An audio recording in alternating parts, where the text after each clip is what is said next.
محمد و آل محمد.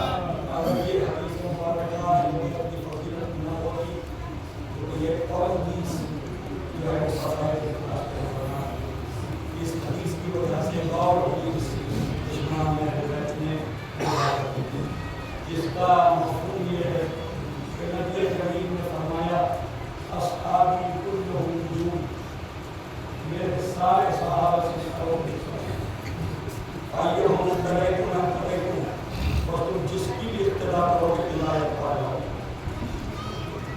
میرے سارے صحابی ستاروں کی مثل ہیں، جس کی بھی اقتداء کرو گے ہدایت پا جاؤ گے.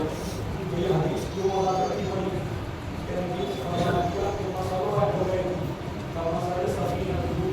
کہ میرے اہل بیت کی مثال کشتی نوح کی ہے.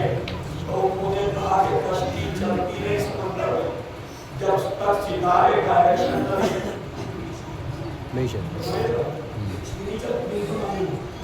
ستاروں سے ڈائریکشن کیا آپ کی سمت کون سی ہے؟ ستاروں کو کہے گا کہ سمت میں کشتی کو جانا اور وہ منزل نہیں پہنچے گی. تو انہوں نے اپنی کو کشتی کے اتفاق میں رکھ دیا تو کیوں نہ ڈائریکشن ستاروں کو بنایا جائے. اللہم صلی علی محمد و آل محمد. چلنے کی یہ ڈائریکشن کے طور میں پیش کر دیا کہ نبی کریم نے فرمایا کہ جس صحابی کی بھی ابتدا کرو گے اور ہدایت پا جاؤ گے. جبکہ سوال یہ ہے کہ وہ صحابی بھی ہدایت یافتہ ہیں یا نہیں ہے؟ انہیں ہدایت کے لیے انہیں اہل بیت کی ضرورت ہے. تو مسلمان کسی صحابی کی اتباع کر کے آخر کیسے ہدایت حاصل کر سکتا ہے؟ یعنی صحابہ کو کے اوپر خود اتباع اہل بیت واجب ہے کہ جو ہے مسلمان صرف صحابہ کی اتباع کرے. لیکن امت یہ بھول گئی، نبی یہ بھول گئے کہ نبی کریم نے اگر یوں کہا ہوتا کہ میرے اہل بیت کی مثال کشتی کی ہے، اگر یہ فرماتے حضور پاک کہ میرے اہل بیت کی مثال کشتی کی ہے تو ستاروں کی ضرورت تھی. ستاروں کی ضرورت تھی. لیکن نبی نے فرمایا میرے اہل بیت کی مثال کشتی نوح کی ہے. جب نوح کی کشتی چلی اور طوفان سے نجات دی اس وقت نہ ستارے تھے، کوئی آسمان پہ نہیں تھا، یوں موسلادھار بارش ہو رہی تھی، زمین سے پانی نکل رہا تھا، چشمے جاری تھے. تو جب موسلادھار بارش ہوتی ہے تو ستارے غائب ہو جاتے ہیں. اس لیے نبی کریم نے پہلے کہہ دیا میرے اہل بیت کی مثال کشتی نوح کی ہے، لہذا کسی کو ستارے بنانے کی ضرورت نہیں ہے. اللہم صلی علی محمد و آل محمد. کیونکہ جب نوح کی کشتی چلی تو ستاروں کا بتانا تھا. ستارے غائب ہو چکے تھے، ستارے غائب ہو چکے تھے. لہذا اللہ اکرامی اور جب اہل بیت کی کشتی چلی تو وہاں صحابہ کا پتہ چلا.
انہی آسانوں کی آوازوں سے بلندی کے لیے اللہ ہے۔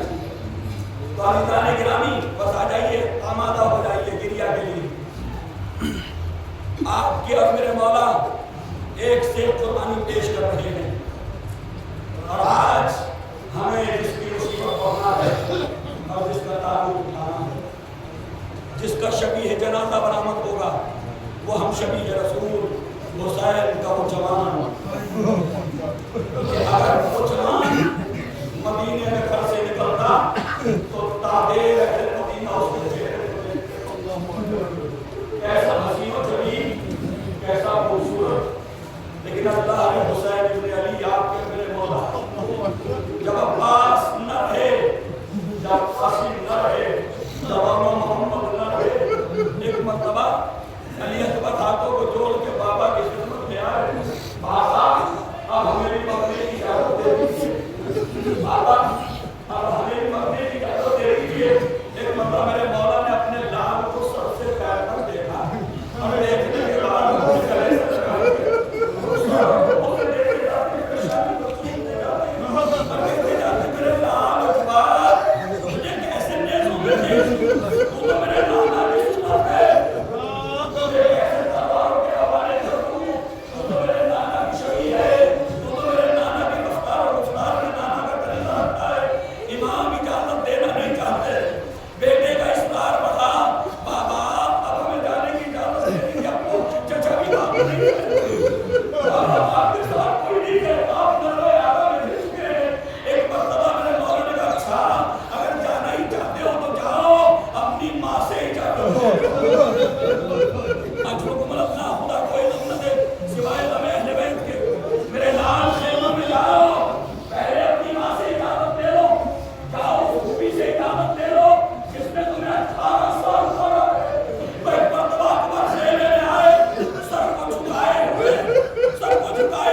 اکبر گھوڑے کو ایڑ لگاتے ہیں، اکبر گھوڑے کی رفتار بڑھاتے ہیں۔ آئے میرا مولا، جیسے جیسے گھوڑے کی رفتار بڑھتی جاتی ہے، ویسے ویسے میرے مولا کی رفتار بڑھتی جاتی ہے۔ ایک مرتبہ میں نے محسوس کیا کوئی ہے تو میرے گھوڑے کے پیچھے، اب تو مڑ کے دیکھا، ارے جس کی اجرکم اللہ کا کوئی غم نہ دے، جس کی عباس کی موت نے توڑ دی، وہ کمر کو سنبھالے ہوئے میرے گھوڑے کے پیچھے گیا۔ جلدی سے علی اکبر گھوڑے سے زمین پہ آئے، ہاتھوں کو جوڑ کے کھڑے ہو گئے۔ اے بابا، آپ کو بھی مجھے ہمارے گھوڑے کے پیچھے پیچھے کیوں آ رہے ہیں؟ ارے وہ لوگ جن کے جوان بیٹے ہاتھوں میں، وہ مائیں جن کے جوان بیٹے ہاتھوں میں، میں ان کو متوجہ کرنا چاہ رہا ہوں۔ ذرا احساس کر لو اس کا۔ ایک مرتبہ میرے مولا کے سامنے جب کہنے لگا بیٹا کہ بابا آپ نے ہمارے گھوڑے کے پیچھے پیچھے کیوں آئے؟ یہ پتہ میرے مولا ہے سو سینے سے اکبر کو کلیجے سے لگا دیا، لگانے کے بعد چلنا کہا میرے لال آج تم صاحب اولاد ہو گئے، میرے لال کاش تم صاحب اولاد ہو گئے۔ کہ جب جوان صحیح بات سے بننے کی عادت لیتا تو صحیح بات سے گفتگو ہوتی رہی۔ اچھا آپ ہمیں غسل کر دیجیے، اب وہی جانا اچھا میرے لال کا خدا حافظ۔ اپنے ہاتھوں کو جوڑ کے کہا بابا ایک وعدہ کیجیے، اب یہاں سے آگے ہمارے گھوڑے کے پیچھے تو نہیں آئے، ہمارے گھوڑے کے پیچھے نہ آئیے گا۔ ایک مرتبہ امام نے اچھا ایک وعدہ کرو بیٹا، جب تک تمہارا میرا سامنا ہے مڑ مڑ کے دیکھتے رہنا۔ خدا کوئی غم نہ دے، بیٹا مڑ مڑ کے دیکھتے رہنا، آپ کو تمہارے باپ پر سکون ملتا رہے گا۔ جو علی کو حسین وہی کھڑے ہوئے، اکبر مسجد میں آئے، مولا کرنا شروع کیا، وہ جہاد کیا، کٹانا لگے ہاتھ یاد دلا دیا، لوگ والی آ گئے، عباس سے آ گئے۔ ایک مرتبہ کسی شقی نے چھپ کر کے اکبر کے سینے پہ نیزہ مارا، پر جیسے ہی سینے پہ نیزہ لگا، جیسے ہی سینے میں نیزہ لگا گھوڑے میں سمجھا لگ گیا، گھوڑے کی گردن میں باہیں ڈال دی۔ اے اسب بابا، میرا مجھے سے بہت بہت اب کیا تھا؟ چاروں طرف سے گھوڑے اکبر کے ہاتھ، گھوڑے کی تلواریں چلنے لگی، تیر ہنسنے لگے۔ تاریخ طبری کا جملہ ہے قتلوا حربا حربا، ارے زندگی میں اکبر وہ ٹکڑے ٹکڑے کر اکبر اللہ وہ دو ٹکڑے ادھر علی اکبر کے ہاتھ گھوڑے کی گردن سے چھٹے،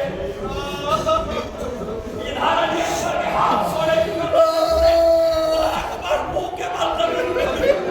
جب منہ کے بل زمین پہ گرے نا تو ادھر نیزہ سینے میں لگا، وہ بچی کا بل سینے میں ٹوٹ گیا، بچی کا بل سینے میں ٹوٹ گیا۔